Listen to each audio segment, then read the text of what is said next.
So we wanted to thank you for your attention. Thank you. That's the end of the presentation. We wanted to open up to your feedback, your comments, your thoughts. Just a few Yes. minutes ago, you mentioned that one side of the street is going to be a little bit different than the other side of the street, from west side and east side. So will be more parking to the east or west, or more walkway from east to west? Yeah, the question was, we had mentioned there was one moment where it's a slightly asymmetrical street. And I guess what we meant by that was really in the village zone. I'm going to go to that section. And then let me go back here.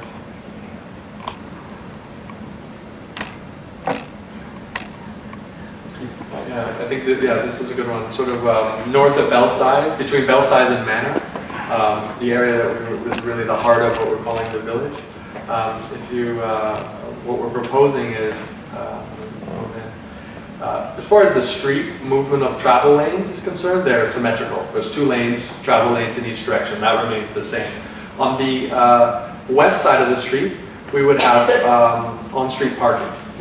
On the east side of the street, we would not have any parking, and we would use that space to actually create what we're kind of the signature garden terrace zone.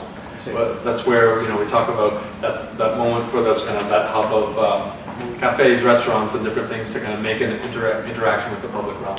So it's really in that central zone. Having said that, when you get into detail, sometimes you find something which you have a strategy which you apply, but sometimes there's a very specific thing which makes you think different about it because of a use or a driveway or a particular type of store. So that's the other thing when we say the next steps, we do a deeper dive on the details. Yeah. Do we lose some of the left turn lanes then at the various lights? Right now we just kept them. So no.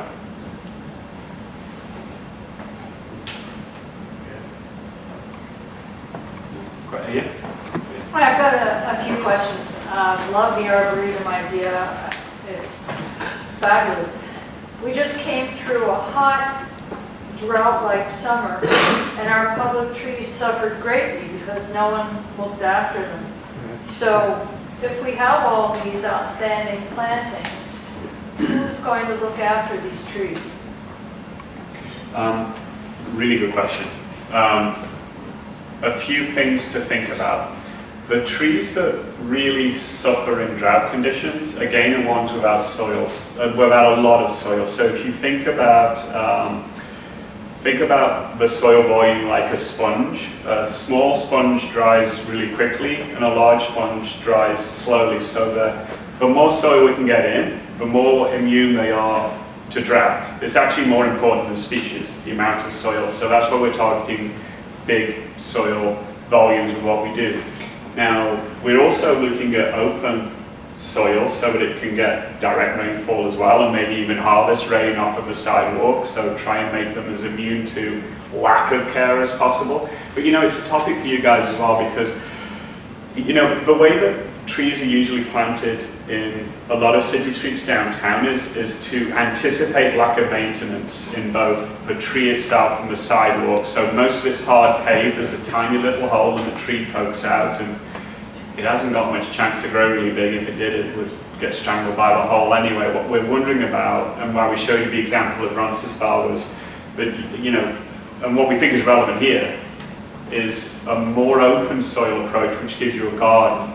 Now, what's happened with those gardens in other BIAs is, because it's just the corners, you can, if you wish, organize yourselves to look after them and replant them, or you can group together like the monies that you have on a regular basis to target that, or you can collaborate with the city to do that. But it gives you options. It's a bit more out of the box. You can work yourselves on it rather than it being this closed system of hard infrastructure which is hard to access and help when help is needed. Was that, you had 2 parts to your question? Did I answer both or not? I have actually several questions. Oh, okay. That's great one. That's terrific. Just for context on the soil volume, you'll notice we're noting some trees with 30 cubic meters of soil, others with 50. When you tend to see a typical tree in Toronto, you're seeing 5 to 7 cubic meters of soil. Those are the ones that are from, let's say, the last generation of planting on street trees. Those are the ones that just look like dead little ones. Yes. Yeah. So now the city has totally adjusted its standards and its criteria. So most developments will expect 20 cubic meters, but this would exceed that remarkably.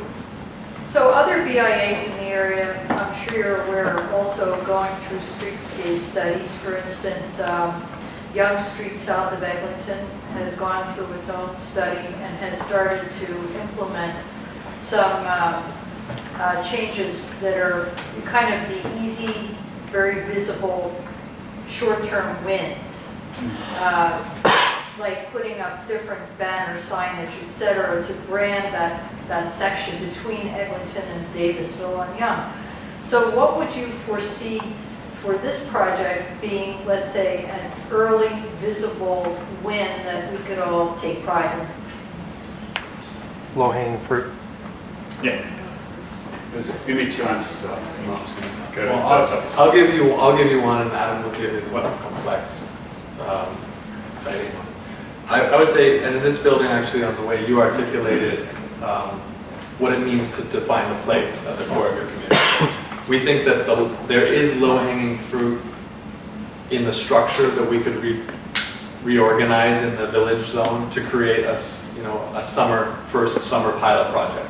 That pilot project would not be like one parking space where we made a little camp out place to sit, but actually a significant piece between, let's just say, Millwood and Manor, that defined that idea of how you could live on that block in the future, and what that would feel like, what that dimensions would feel like.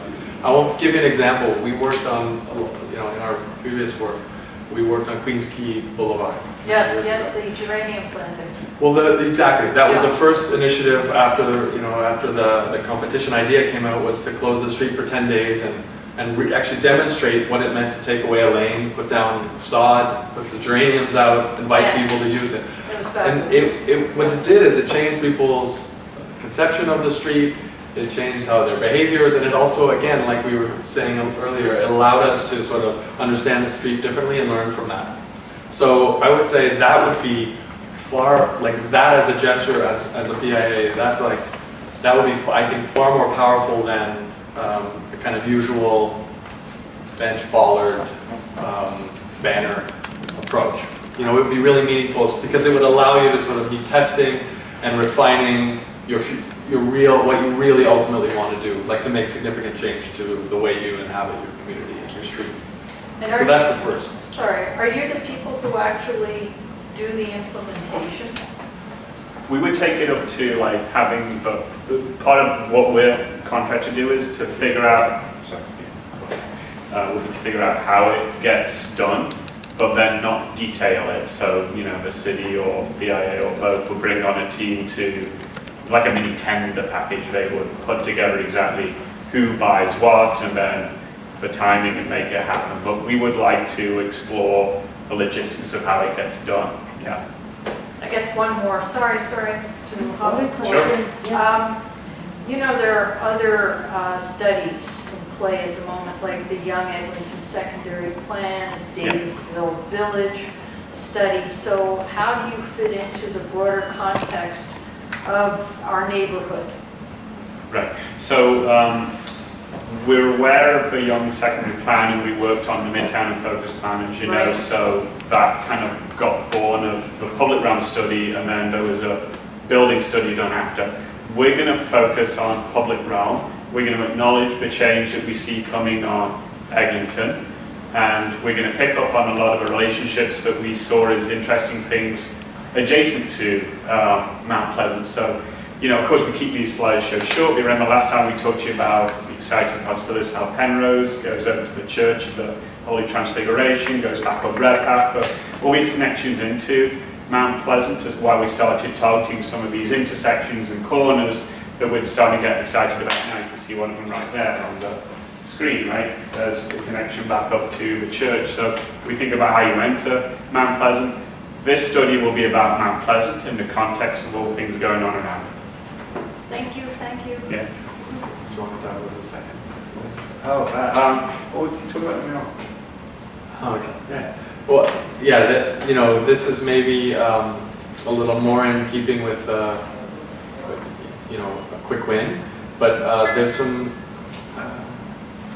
interesting facades along your corridor that are blank, and I'm going to just show you one of them. We showed a slide.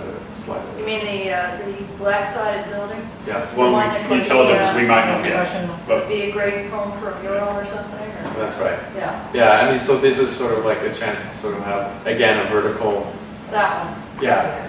In Yeah. the same way to think vertically about, you know, that way, it's a very present wall, and so there are mural programs in the city that we've seen, and some of them are fantastic. There's also a chance to say, you know, what does that, how could you in the near term reflect some of these ideas about the Arboretum beyond, like a foreshadow to the Arboretum, and that's when you're driving south, if you're on your way in. Maybe it's also a chance to even speak to the community about the vision, even. You know, that this could be a place where the community can see what is underway and understand sort of this plan even, get information about the initiative, etc. So that would be another quick win. And I think we'd also be open to looking at other things, like, because you could coordinate that with a crossing, with seating, and really make a good connection there. So you're showing some of the physical changes, but also maybe showing some of the aesthetic design detail changes, and that sort of thing all in one. That would be, like, ideally you always want to showcase sort of structural changes, configuration changes, but also, what it feels like. Thanks. The two significant things I see in our neighborhood is there's a very large seniors population. It's not just Britton House, it's throughout. And also a large, very young population. We've got a lot of families with young kids. And given those two, they want to be local, but also Mount Pleasant as a street is incredibly dangerous, because every time when I cross at the lights, I want eyes on the back of my head, because drivers are texting, they're not looking, or they're just looking at the cars. I've almost been taken out 3 times at the corner of Sudan and Mount Pleasant. And young families have the same problem of needing time to get across the street. So anything that can be a win in terms of not impeding traffic, but just making it behave a little bit more civilized as an amenity is really good. Because the better it is to walk around the neighborhood, the more the people will be out and around. The other thing I really liked was that bigger underneath area with dirt for the tree development, because that's also going to be working with the city for flooding prevention and abatement of those kind of problems, because it's going to soak into the ground. Because there's just too much pavement up and down the plaza. That's right. And actually, the city's been, Raj can maybe talk in more detail after, the city's been testing exactly what you just talked about in terms of soil technology under the pavement, is also taking the first flush of stormwater, which, as you know, can cause devastating impacts. How many years ago was it that Finch collapsed? So that's when, water can cause massive issues, and if you can treat it at source and hold on to it and stop it traveling at such velocity and such big volumes, then that's another benefit. Grow great trees. Great trees actually soak up more water, but also use the soil to stop the damaging effects of so much flooding. Yeah, good catch. Yeah. What is the time frame you think, having worked with other VIAs, etc., what would be the time frame for even the larger picture of this to actually take place? And the involvement of the city in terms of their permits and how long that takes? What's your thoughts on that? Do you want it? Yeah. Yeah, I can answer that question. We just noticed there's like the LRT's ripping through, there's stuff happening everywhere. You know, We're lucky to have Raj here from the city. This is, I'm sorry. I don't remember your Okay, name. I'll But introduce myself. That's no, I fine. would like to. This is Raj. He's one of the key City of Toronto economic development, working on with BIA projects specifically. She leads a group, and you have a territory in the city. I'm doing a bad job of introducing.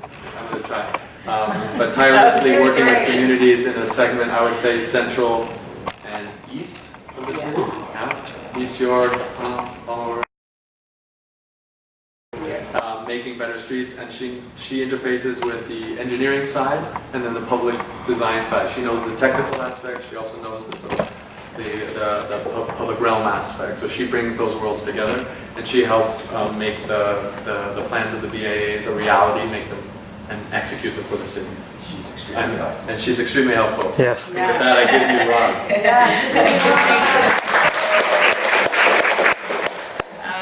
Yes, actually, thanks for the introduction. I have been working with economic development in the City of Toronto, BIA office. We work with almost 82 BIAs in the City of Toronto. I personally work with 40 of them. And my main concentration is to implement, design, plan, and implement capital projects within BIAs. This is a great first step. I mean, I know your BIA has been there for a while, has done a few things over the past few years, but this is the really right step to see the BIA as a whole picture, prepare a vision for it, and then look at opportunities to implement this. And there will be opportunities as we go by. There is always some construction happening, within the 5 to 10 years plan. There will be transportation or Toronto Water coming in to dig your sidewalks, your roads, to reinstate or replace the old infrastructure. And those are the opportunities that we always look for, whereby the BIs can piggyback on those construction projects and add in their own flavor, their own beautification projects into that to make it a nicer area. It doesn't happen, very soon, or it takes time because those opportunities have to come by. But we are always on the lookout for those opportunities. The City of Toronto now is really becoming more objective in the sense that they are trying to bring 5-year plans together at least, so that we know what's happening within the 5 years within your BIA, and that gives us enough time to plan ahead to make sure those these infrastructures can be implemented within those opportunities. And our office does that job. We keep a lookout on it, and as soon as we see something, we'll bring it to your attention. But as I said, these master plans help us a lot because we know where the BI is heading, and that gives us information to give to our other city divisions to make sure that these plans can get implemented. I have a question. The water mains in this particular area, there have been 2 spectacular failures. One on Yonge south of Eglinton beside the 2 condos. The other just literally this corner, the 10-foot ditch that one person was swimming in to try and not drown. Which is indicating that the water mains are really at the end of their life cycle. Plus, with Sudan, it's going to be all high rises on the one on the north side. When are we going to be looking at city projects to work on that kind of infrastructure? Because if the water mains are being replaced, obviously you can piggyback adjustments to corners at the Yes. same time. Yes, Toronto Water keeps looking at their infrastructure, and they do have their plans in place. We can find out what's happening within the 5-year plan and see what's happening in your neighborhood. I haven't looked at it in more detail, but I think we've done some basic information search. There's not too much right now in the 5-year plan, but you never know, things might come up, and we can then piggyback on those projects. Actually, I heard that Mount Pleasant is going to have water pipe replacement, but they started down around Moore. So it'll be a while, but I think they're heading north. You're doing it right now. Yeah, they're doing some portion right now, but that's Yeah. more on the side street. I don't think so. It's in your main Mount Pleasant road area. It's more on the side street. As of last year, there was nothing major. Yes. Good. Within the 3 years, I have not seen anything major. I think me and we have looked at the details within the 3-year plan, but it doesn't seem that there's something major happening here. Good, Yeah. good. Yeah. So we just good in a way. It gives us more time to plan things. Yeah, Yeah. she's just running hard. Yeah, sure. I guess this is a question maybe from Mark or Yeah. Adam. In terms of bicycle as a transportation mode, is that considered a role? Well, I think Mount Pleasant also is within the 10-year bicycle plan program, and they are also starting implementing this, but I don't know when they will implement Mount Pleasant. But as I said, we look into that as well. When the time and the budget comes up, then we look at it, Mount Pleasant is being implemented. But again, with bicycles, it's different. Sometimes they will go with major infrastructure rechange. Sometimes they just do line markings, do some pilots and test it out. So, but as of now, I don't think so. They have come up with any plan. I could add to that. Yeah. Thanks. We have thought about it. We actually met with the cycling group on the last public meeting before. Cycle TO.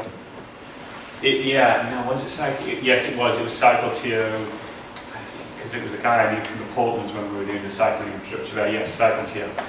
And here's the thing with cycling on Mount Pleasant is it's about street rebalance. So if you're going to do it, I think you've got to lose lanes. Sorry, you've got to lose travel lanes for cars. I think that's your decision. So we've come up with a project which we think, you're asking, the gentleman in the back was asking when can it feasibly happen. We're trying to avoid an EA of taking out lanes and squeezing lanes to make more room and squeezing corners.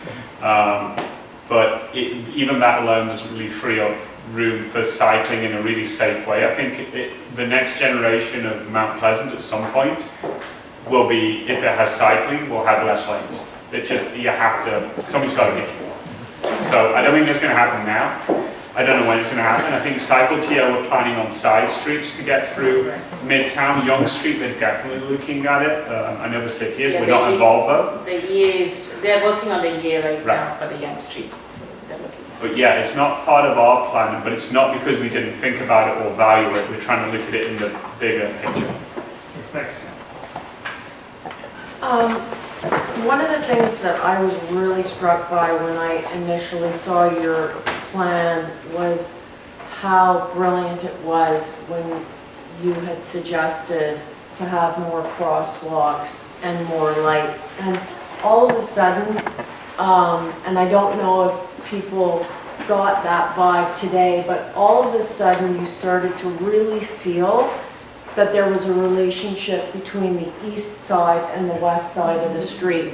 So for example, for me to send somebody over to Diane's store, all of a sudden I'm just going, oh, go to that light, as opposed to just keep going and keep going. So that's helpful. And Raj, I'm wondering in terms of crosswalks and streetlights, because I think that would be an immediate win for the street. Exactly.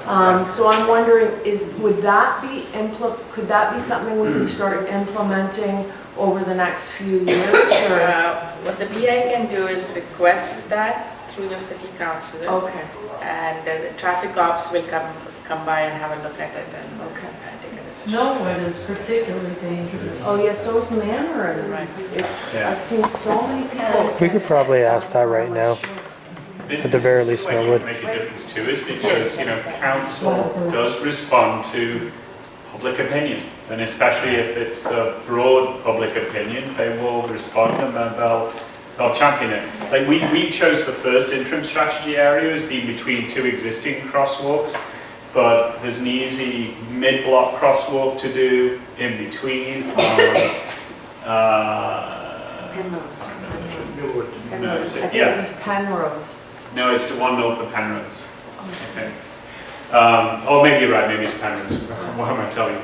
But I know, it's in the middle of the village zone.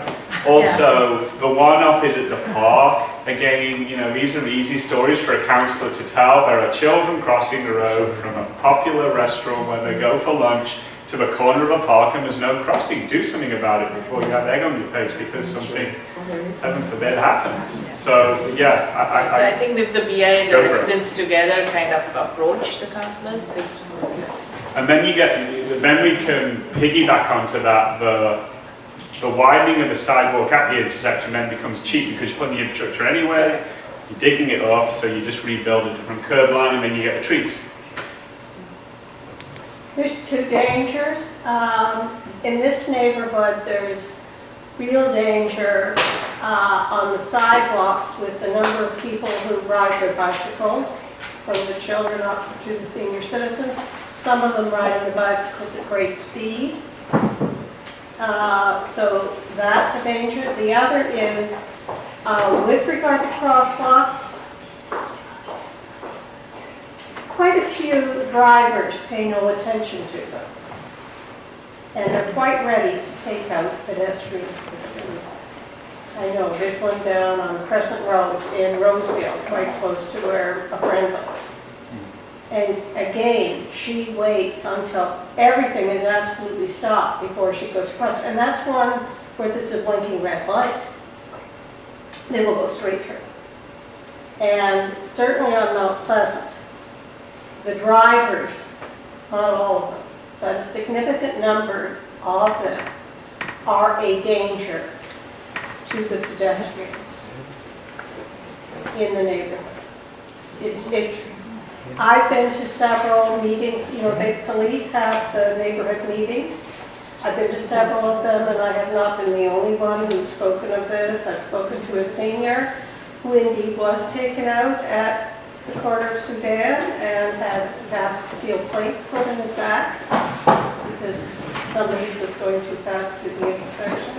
So anything that you can do to calm the street and get bicycles back on the street, but in addition to do education for all parts of those who are taking part, the pedestrians, the cyclists, and the drivers, that they all need to pay attention, because they're not at the moment. I think it's a good point. It's signalizing or kind of it's a way to do it from a traffic point of view, but people can ignore it or they'll obey it. But one of the things I think we're trying to do with this plan is by changing the spatial frame. That's a psychological thing. It's not just like, okay, I can ignore a light or a phone call or whatever, but when we do the squeezes, we take like basically a 20-meter wide bed of asphalt and we turn it into a 12-meter wide. You know from experience when cars are parked along the street, like Bayview, for example. Bayview has car parking on both sides, and it's slightly narrower lanes than you have here. Cars behave differently. Someone's going to open a door getting out, or there's friction. People respond to that. With the proposal we have for corners, as that shrinks the roadway, it's just a psychological effect, and drivers will slow a little bit. The other thing is because the village zone's at the crest, it's literally the crest of this amazing topography from the lake. And there's a behavior also when you're going down that, after you go on the crest and you go down, or people they kind of like, they're accelerating, So there's also, these are part of like the psychological effects of driving where you feel like more inhibited, less inhibited, wide lanes, just go faster, So we can play to those things as well. And of course, we have to also rely on signalization. And we have to also assume the citizens, as citizens, will take care of that. But I think we try to make a better spatial frame too. Is there any hope of public washrooms? Well, it's an interesting question. It comes up a lot, like, because we also design parks and public spaces. It comes up a lot more in park conversations than it does in street conversations. But Paris, a lot of European cities, you'll see that. I tend to think that the densities here, the traffic, the kind of like, pulse of this street, kind of maybe solves itself. People going to a restaurant, stop at a cafe, maybe use their washroom.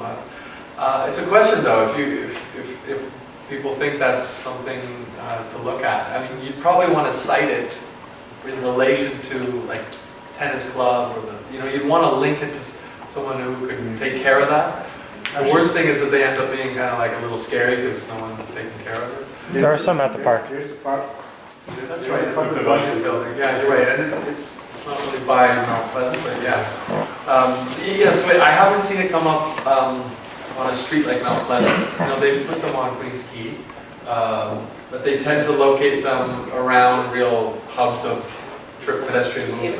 Event spaces and stuff like that. Yeah. So yeah, maybe if you were redoing June Rollins, you probably would have oriented a little differently. But, yeah. And encourage one to be in the Metrolinx station at Mount Pleasant and Eglinton. Yeah. That's Yeah, right. well, that's perfect. That's a perfect spot. That's where Yeah. they belong, yeah. That's a perfect spot. Yeah. But I just maybe come back to the gentleman at the back, because to give you a firm answer on timing, it's hard to do per se, but I think that the real thing is that your community's out ahead on this one. Like if you think of where Midtown was, they lacked a plan like this, so everything happened just by default. And it's a new BIA, so they wanted to even brand themselves, put the banners up, which you have already done in the past. So for them, those were the quick wins to brand their BIA and get it started. But Raj, what I meant was even just that that community, like Young Eglinton was undergoing much more intense development pressures than your neighborhood is. Correct. You'll be a little later in the wave, but you'll be feeling it coming, and you already are, right? But coming from the north down. The thing is, they went through their big boom, cranes everywhere, before they had a plan, so they couldn't benefit from that boom. So, Section 37 funding, other provisions for making, there was no plan in place, and they could coordinate that and put the money from private development. So it just went wherever, and it didn't amount to something, let's say, substantial. Yes. So they had to retroactively, the plan for Young Eglinton had to retroactively think about that. So you're at an advantage at least where development will come and will start in that metropolitan zone and move through the mid-rise zone. But now you can at least reap the benefits of that private investment and deliver stuff to your. Yeah, just to kind of touch on that point as well. So I guess just for an example, say we wanted to do the mural. What are the steps in place? How long would that process take? We want to do something at that part of the church, part of the city owns part of the church land. What does that process take? How long is that? So before we can say we want to try this first, I guess I just a sense for how long each of those projects, whether they be small or large, would actually take, and the players within those each projects. Yeah. Sorry if that's a Yeah. really long question, but. And any kind 6 of... months to 10 years? Or Yeah. Okay, I wish I would say that, right? Any standalone projects, let me say standalone projects, like the corners or something which you want to get started. It takes you about at least two to 3 years with the design, getting all the permits, getting all the city divisions to agree what you're doing, and getting it into construction. So you need to start at least 3 years in advance. if, of any project, whether even if you're piggybacking on a city project, we still start 3 years in advance so that we can get all the design and, all the consultation. Sometimes it needs more public consultations and stuff, so that does take time. For the areas that do have a streetscape plan, are you seeing that some of the developers coming in are more particular about the type of businesses they're putting in these neighborhoods or the type of development they're putting in where there are plans in place? Yes, some BIs who already have a master plan, those details are on our city's website. And whenever developers are doing stuff, they look at that website and see what the details are of that streetscape, and they try to implement the same thing. So it becomes a more uniform plan. So, as I said, but if you develop any details, then we can give that to the developers and ensure that they implement those details. Could a mural be done next summer? Because that would be an easy. Yeah, mural is there's a grant program with the city for a mural, so your BIA can apply for that grant. I don't know whether it's a BIA. They're all private property. Or they're private, so I think You have to get permission. you have to get permission from the private property, and then you have to apply for the grant. I don't know how much it's $5,000 dollars that the city gives. I think it starts sometime in January, and it moves fast. So by March or something, we are pretty much full. So you have to get it in as early as possible. It's a first come first served basis. We should try. Yeah, we should try that for sure next year.